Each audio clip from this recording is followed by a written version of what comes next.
Her body had been bisected with surgical precision. Get the bus! The cut wasn't chaotic, it wasn't frenzied. Whoever did this took time, knowledge, control. This wasn't rage, this was intention. Los Angeles, 1947. Morning light stretches across a quiet neighborhood, lawns still wet from dew. The city is waking slowly, peacefully.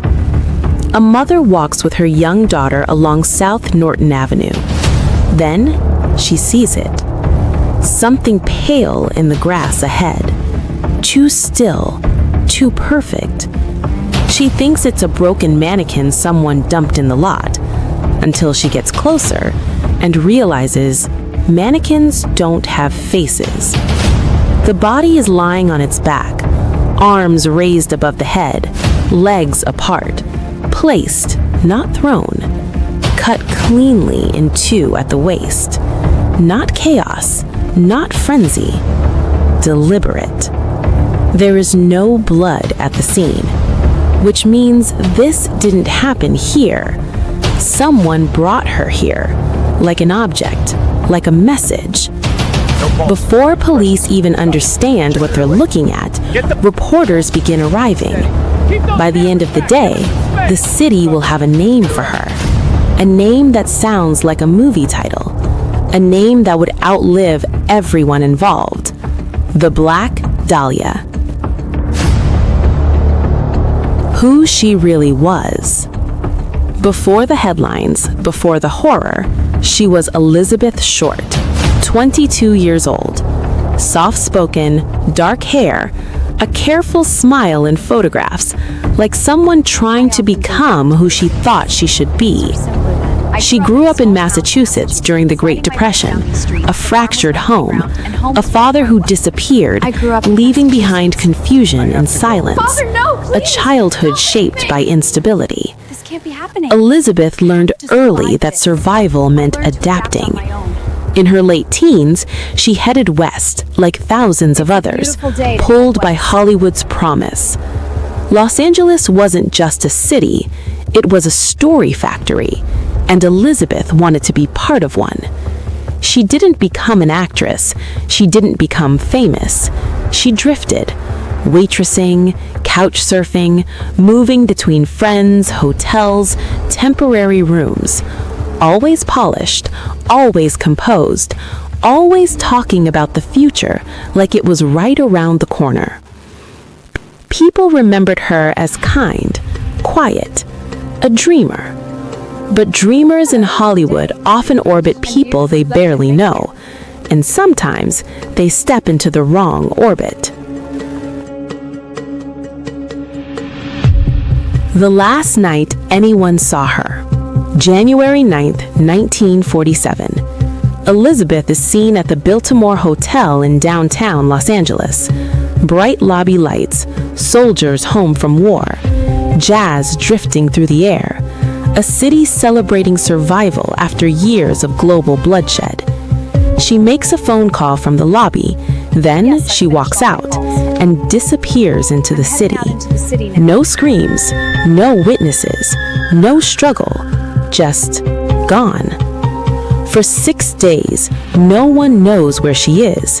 Then she reappears in a vacant lot, divided, cleaned, displayed, as if someone wanted her found.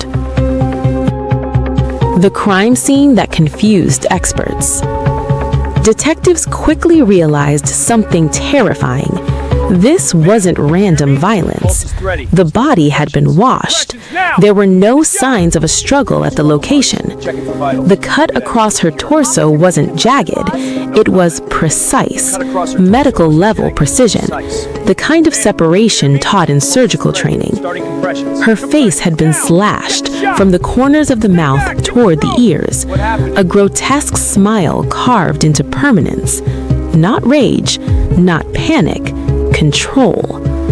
The killer didn't just end a life, he arranged a scene.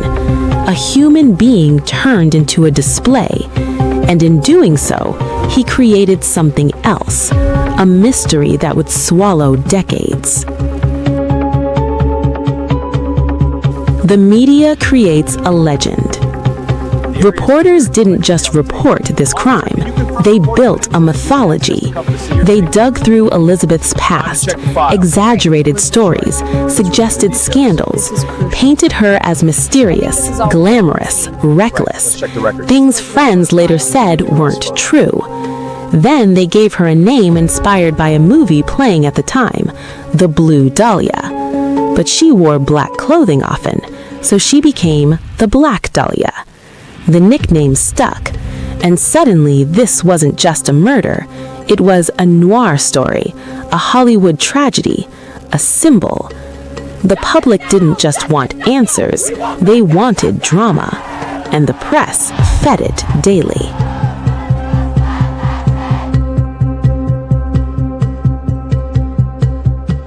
The investigation explodes. The LAPD launches one of the biggest investigations in its history. Hundreds of detectives, thousands of interviews.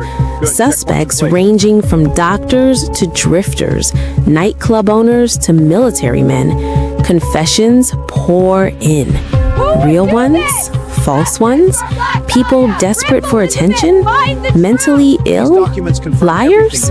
Police lose count. Each lead burns bright, then dies. Each suspect seems possible until they aren't. And behind every dead end, one fact remains. Whoever did this knew what they were doing. The doctor theory. Over the years, one theory refuses to die. The surgical precision, the draining of blood, the calculated staging. Some believe the killer had medical training. One name surfaces repeatedly decades later, Dr. George Hodel, a brilliant, controversial physician connected to elite social circles, later investigated in other scandals. Wire recordings once captured him saying something chilling. Suppose I did kill the Black Dahlia. They can't prove it now. Was it a confession? A joke? A disturbed mind playing with suspicion? His own son would later spend years arguing his father was the killer. But evidence strong enough for charges? Never. Just another shadow in a case full of them.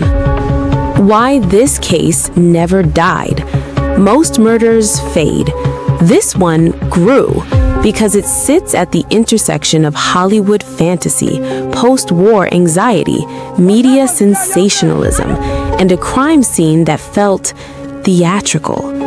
People don't just remember Elizabeth Short, they remember the image, the unanswered question, the feeling that someone out there committed something calculated, surgical, and walked away into normal life.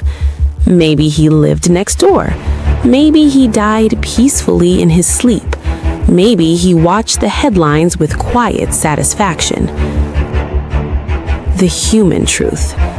Beneath the legend, the theories, the suspect lists, there was a 22-year-old woman who wanted more from life than she got. A person reduced to a symbol. Her name became famous. Her story became entertainment. But her voice? Lost. The question that lingers. Los Angeles kept growing. Buildings replaced empty lots. People forgot the street. But the question stayed. Who did it? A surgeon? A psychopath? Someone hiding in plain sight? And the darker question, how many killers passed through history never caught, their crimes surviving only as stories?